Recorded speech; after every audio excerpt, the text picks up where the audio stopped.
اهلا بيكم في فيديو جديد على قناه فدا عضلات. وحشتوني جدا جدا يا جماعه. انا كان في عندي مشكله في الكرسي اللي كنت بقعد عليه على الكمبيوتر، يعني اللي هو بقعد عليه لما اجي اصور فيديوهات الجيمنج او لما باجي امنتج الفيديوهات. الكرسي ده للاسف كان باظ، المكنه بتاعته باظت، يعني اللي هو ايه، بقى ملوح كده، بقيت وانا قاعد عليه يبقى ملوح، مش مظبوط، فاهمني؟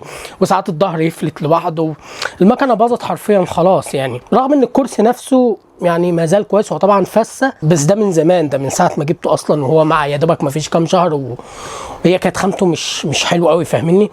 وكان طبعا حتى وقتها كان لو تفتكروا كنت عامل فيديو لما مره النجمه بتاعه العجل كانت بلاستيك، فمره كنت قاعد العجله اتكسرت ومبقتش حتى عارف امسك في ايه، وكان يوم مسخره يعني. بس طبعا يعني بعد كده كنت جبت لها نجمه ستانلس ستيل من ساعتها، وهي الحمد لله تمام يعني، بقى لها يمكن 5 سنين او حاجه، فكويس يعني.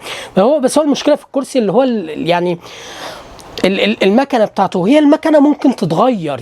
سالته كده في محلات قالوا لي ان ممكن تتغير، يعني بتبقى في رينج كده 300 جنيه، فانا كان ممكن اغيرها. بس انا قلت ايه، بما ان الكرسي كده يعني، هو كده الكرسي يعني مش مريح يعني، فاهمين؟ ان حتى كمان الظهر بتاعه واطي شويه، ارتفاع الظهر 53 سنتي او 54، فما بيجيبش الظهر كامل، فاللي هو لما اجي اريح كده عليه ما بيبقاش فاهمين قصدي؟ فقلت لا خلاص بقى انا اجيب كرسي افضل وكده، ويعني بدل ما اصلحه لا اجيب كرسي جديد احسن. واخيرا جبت كرسي جديد، حابب اشارك معاكم في الكرسي يا جماعه اهوت اهو يا جماعه، لسه بكيسه، حتى لسه ما شلتش الاكياس. ده الكرسي يا جماعه، طبعا انتم مش شايفينه عادل اهوت يا جماعه، ده الكرسي.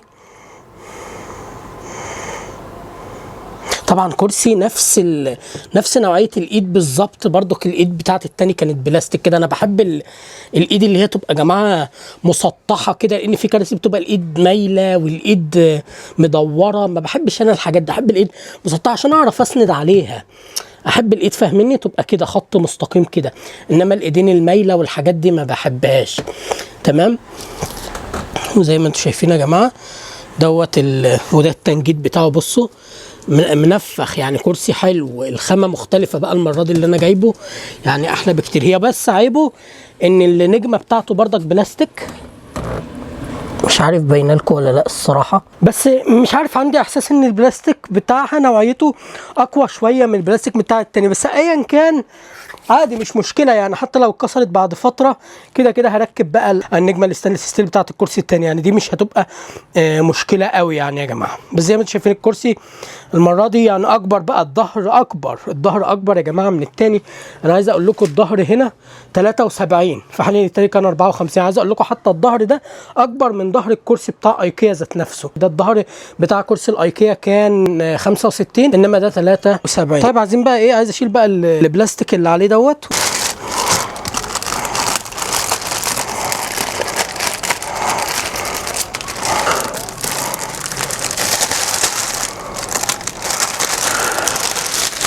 واو يا جماعه، واو بصوا شكله من الظهر كمان يا جماعه.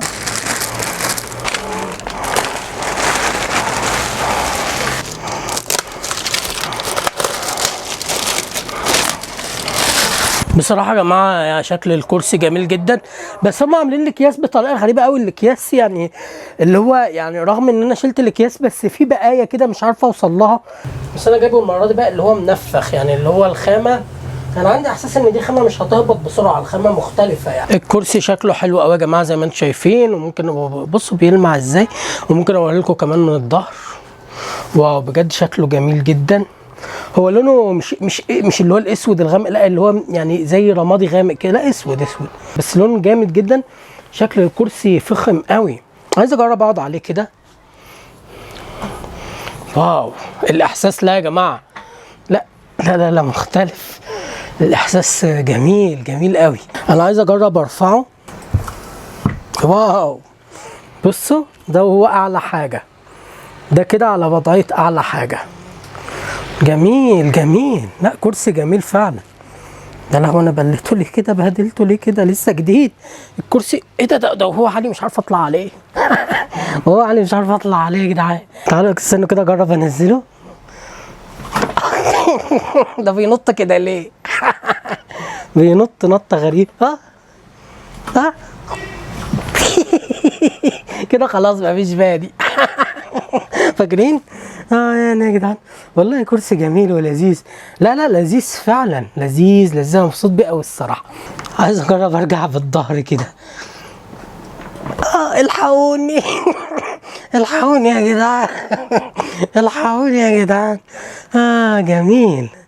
جميل خلاص.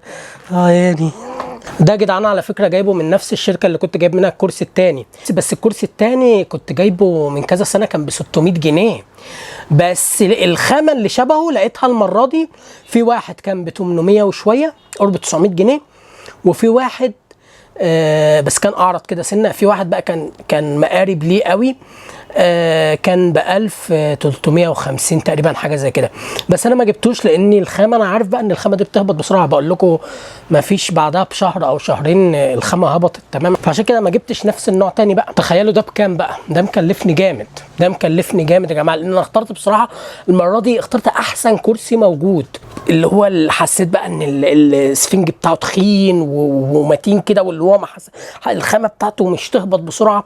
بس تخيلوا كلفني كام الكرسي ده يا جماعه؟ ب 3050 جنيه.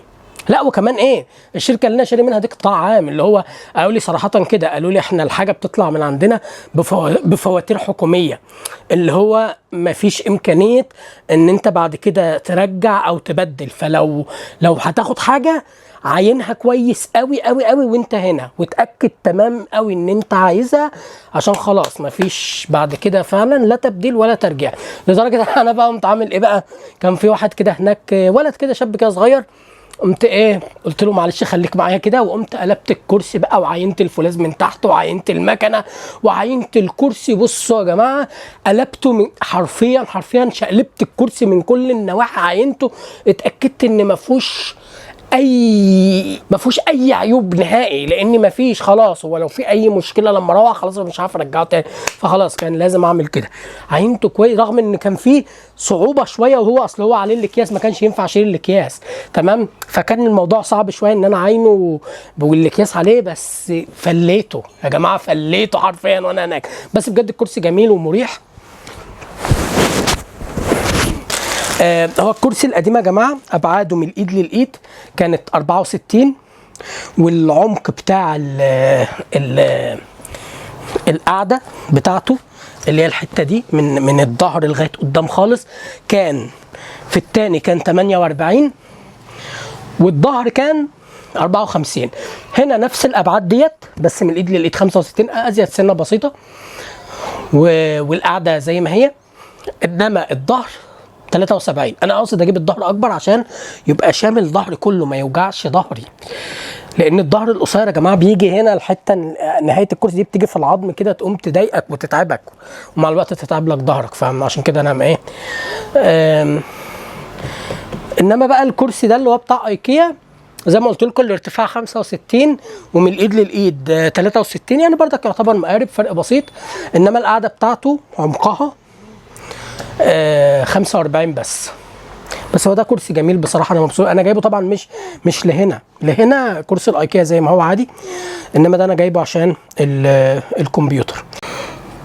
عارفين يا جماعه كمان احلى حاجه عجباني في الكرسي ده ايه؟ انه عامل بالظبط زي كراسي العربيات. بصوا كده يا جماعه لو تركزوا في الخامه بتاعته واللون زي كراسي العربيات بالظبط. انا حاسس حرفيا وانا قاعد عليه كاني قاعد في عربيه يا جماعه، جميل، ولونه نفس لون كراسي العربيات برضك بالظبط. عارفين يا جماعه انا جايبه منين اصلا؟ الكرسي ده جايبه من الصالون الاخضر. ده بقى يا جماعه الكرسي القديم، زي ما انتم شايفين الخامه مختلفه خالص، الخامه بتاعت الكرسي القديم كانت وحشه وفست بسرعه جدا يعني.